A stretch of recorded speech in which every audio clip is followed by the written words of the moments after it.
Ето и кокошките на истинска храна.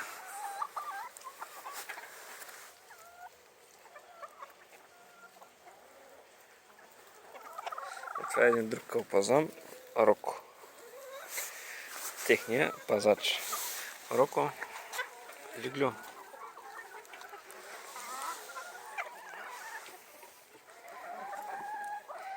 Е така, когато кокошките всеки ден са на свобода, пасат си тревичка, правят си кални бани, могат да се изровят и червечета от двора, особено когато е влажно.